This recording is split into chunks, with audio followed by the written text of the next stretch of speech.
So hey everyone, আজকে ছিল আমাদের ফ্রেন্ডস গ্রুপের মধ্যে একজনের বার্থডে। তো তার জন্য আমি সিম্পল ভাবে একদম রেডি হয়ে নিচ্ছিলাম, একটা কুর্তি পরেছিলাম জাস্ট। আর যার বার্থডে সেই তো কুর্তি পরতে বেশি পছন্দ করে, তো তার কারণে আমি চলে গেছিলাম একটা শপে, ওখান থেকে নিয়ে নিয়েছিলাম একটা কুর্তি। তো ও আমাদের সবাইকে একটা নির্দিষ্ট জায়গা বলে দিয়েছিল, তো সেখানে গিয়ে সবাই মিলে ওয়েট করছিলাম। আর এই যে আমাদের বার্থডে গার্ল, আর ওর বার্থডে কেকটার উপরে এমন বাজেভাবে নামটা লিখে দিয়েছিল, দূর থেকে দেখে মনে হচ্ছিল কিছু একটা যেন পটি করে দিয়েছিল। তো যাই হোক, বার্থডে গার্ল এখানে একা একা কেক কাটছিল, আমাদের দেখে সেটা ভালো লাগছিল না, তো আমরা সাথে সাথে দৌড়ে চলে গেছিলাম ওর সাথে কেকটা কাটার জন্য। আর দেখো, যাওয়ার সাথে সাথে স্পার্কেলটা এমন ভাবে বন্ধ হয়েছে, আর ঋতিকার রিয়াকশনটা কিন্তু দেখার মতন ছিল। ও মা, এদিকে তো ওর বয়ফ্রেন্ড পুরো হাঁটু গেড়ে প্রপোজ করতে বসে পড়েছিল। আর গোলাপের এই সুন্দর করুণ হাল দেখে আমি তো পুরো অবাকই হয়ে গেছিলাম যে এত সুন্দর গোলাপ ফুলটা কোথা থেকে কিনে আনলো। তো যাই হোক, এত ভেবে কাছে নেই, আমি যেটার জন্য এসেছি তো সেটাতেই কনসেন্ট্রেট করা যায়, মানে খাবার খেতে এসেছি আর কি। আমরা সবাই সবার পছন্দ মতন খাবার অর্ডার করে নিয়েছিলাম। আমি আর আমার পাশের জন মানে ঋতিকা, আমি আরো অর্ডার করেছিলাম একটা মিক্স ফ্রাইড রাইস আর চিলি চিকেন। ওরা অর্ডার করেছিল একটা চিকেন কষা আর বিরিয়ানি। ফ্রাইড রাইস আর চিকেন কষা তো আমার ফেভারিট কম্বিনেশন,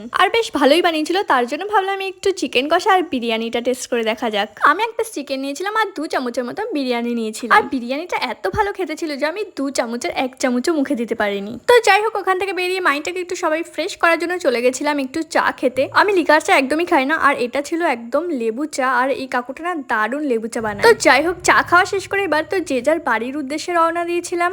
সো আজকের ব্লগটা এই পর্যন্তই, দেখা হচ্ছে নেক্সট কোনো একটা ব্লগে। বাই।